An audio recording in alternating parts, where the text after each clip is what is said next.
Alright, time for some more deliberate overanalyzing. I was asked if the Dragonslayer Greatbow from Dark Souls would be practical in real life. Now, this thing is huge, and you actually have to anchor it to the ground before the character is able to draw it and shoot arrows with it. Well, arrows, more like javelins. They're huge too, of course, because everything bigger is better, right? So in terms of gameplay design, it makes sense for balance. You get more power, but you also get the disadvantage of having to set it up first, and it's just pretty slow and it drains a lot of stamina.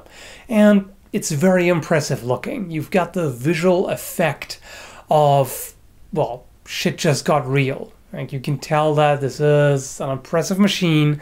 I mean, it is almost a machine. It is kind of the step between a bow and a siege engine. It's kind of a hybrid. And yeah, it conveys that. It conveys that this is a very impressive, very powerful weapon.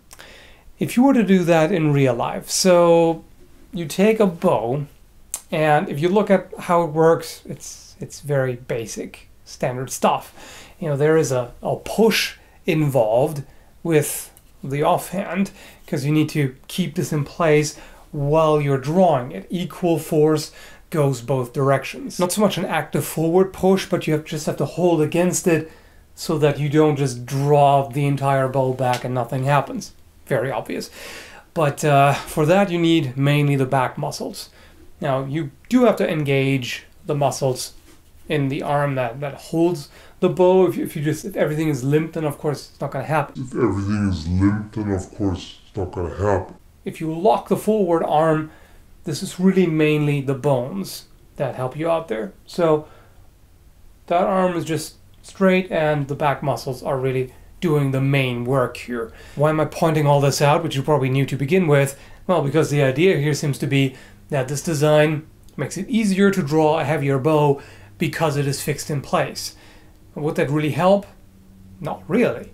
The main work you do is the pulling here.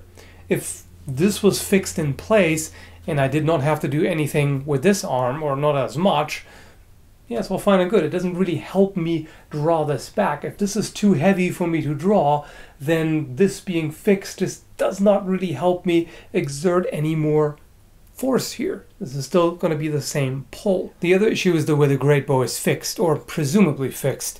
It's got a spike at the bottom of the lower limb, and that is rammed into the ground. I guess we just have to ignore the obvious problem of how to ram a metal spike into solid rock. That would be a little difficult, but let's just assume it works somehow and this is now anchored in the ground. Does it make any difference?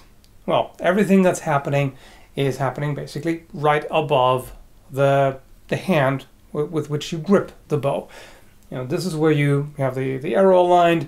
You overcome the stiffness or the resistance of the limbs with your muscle power.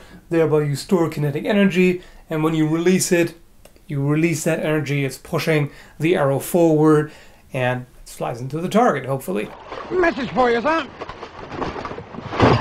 So in order to be useful, any kind of stabilization would have to happen right here, where the grip is.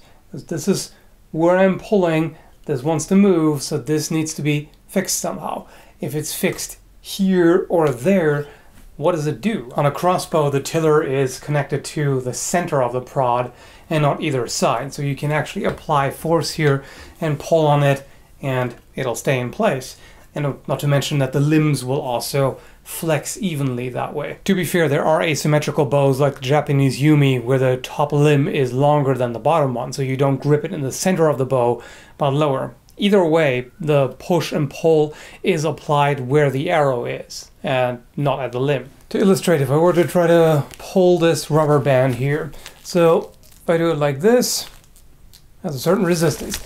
If my arm now gets stabilized, didn't expect that, did ya? Makes no difference. Stabilize just my hand. Just make sure it does not move. Makes no difference. I still have to pull the exact same amount. Well, I'm not a physicist or engineer, so I may be wrong about some of the details, but I don't see any way in which anchoring it would allow you to generate more kinetic energy. The work is still being done mainly by the muscles of the arm and the back on the side that draws, and this is going to be always harder than just holding the bow with the other arm, because here you can just lock down your skeletal structure and let it do most of the work.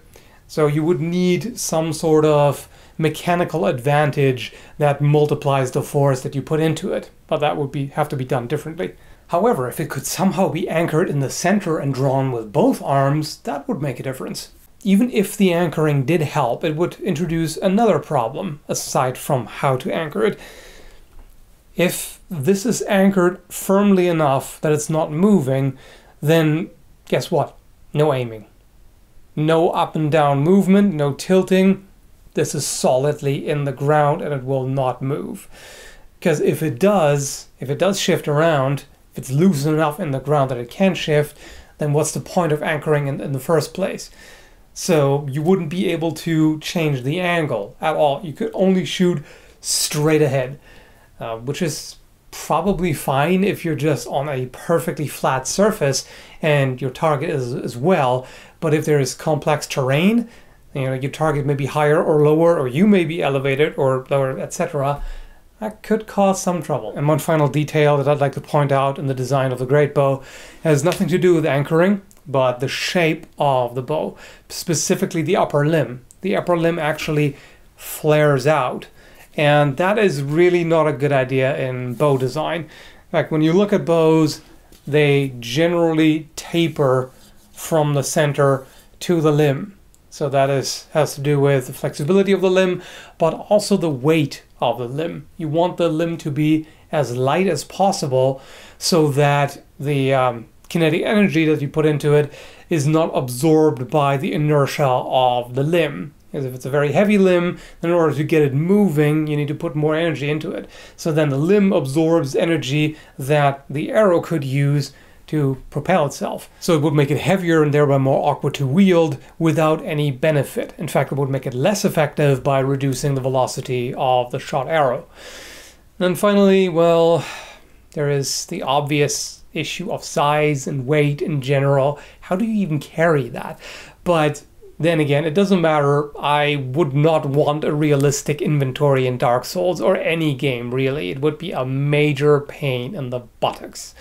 So inventory is always going to be one of those things. So yeah, it can be as magical as it wants and nobody cares. And it's not like I would personally want 100% realistic bows in all games at all times. That would just not work very well, and it would also not be terribly interesting.